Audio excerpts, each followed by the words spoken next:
सुशांत सिंह राजपूत पर लगातार बात करने वाली कंगना ने कुछ सवाल उठाए हैं। कंगना का ये कहना है कि अगर मैं मुंबई में होती तो इन लोगों ने मुझे मार दिया होता। मैं अच्छा है मनाली में हूं तो मैं जिंदा बच गई। कंगना कहती है कि जिस बेबाकी से मैंने अपनी बात रखी है उसके बाद जो है क्या वाकई में मैं बच पाती। नारकोटिक्स कंट्रोल ब्यूरो ने जो है अभी केस दर्ज कर लिया है और उसके बाद जो है कंगना ने अर्नब के साथ नार्को पर, ड्रग पर, जो बॉलीवुड में होता है उस पर जमकर बात की है। और कंगना ने इस इंटरव्यू में सभी के बारे में, ए लिस्टर्स और सबके बारे में बात की है।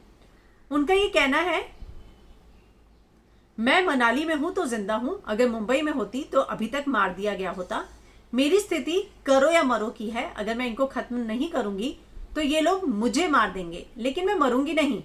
उन्होंने आगे कहा, इन लोगों ने मुझे मारने और पागल घोषित करने की कोशिश की है, इसलिए मैं इन सभी को खत्म करके रहूंगी। कंगना ने अपने इंटरव्यू में उन स्टार्स पर भी हमला किया जो कथित तौर पर पूरे खेल में शामिल है। बॉलीवुड क्वीन ने कहा कि आज इंडस्ट्री के 99% टॉप स्टार किसी न किसी ड्रग्स का इस्तेमाल करते हैं। आज पुलिस और राजनीतिक पार्टियां भी इन ड्रग्स माफियाओं को और सुपरस्टार से मिली हुई है। जहां भी ड्रग्स की पार्टी चल रही होती है वहां पता चलता है कि पुलिस का कोई ना कोई आदमी उनका बेस्ट फ्रेंड जरूर होता है। साथ ही उन्होंने कहा कि राजनीतिक पार्टियां भी इन बॉलीवुड स्टार्स से कैंपेनिंग कराती है, यही वजह है कि वो भी इनके खिलाफ कुछ नहीं करती है। तो इन सारी बातों पर उन्होंने बात की। साथ ही जो रिया ने एक इंटरव्यू दिया जिसमें उन्होंने सुशांत की मदर के बारे में बात की है, उस पर भी उन्होंने बयान दिया है। उन्होंने कहा कि मैंने देखा इंटरव्यू, मैं मानना चाहूंगी कि जो उन्होंने कहा चलो वो सही है, इसलिए मैं डाउट का बेनिफिट भी देना चाहूंगी उन्हें। सुशांत के रिया चक्रवर्ती के संपर्क में आने के बाद डिप्रेशन कैसे शुरू हुआ, लेकिन मुझे ये बताइए।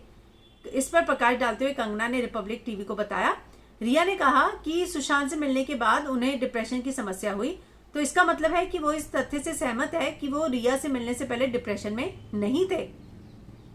तो फिर एक बात तो वो मानती है ना। साथ ही उन्होंने कहा कि सुशांत को कोई डिप्रेशन नहीं था।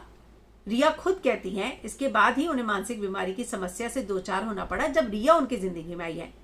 मैं कहना चाहती हूं कि हमारी फिल्म इंडस्ट्री में बहुत सी अभिनेत्रियां ऐसी हैं जो कहती हैं कि वो सालों से डिप्रेशन में है पर कोई आत्महत्या नहीं करता है।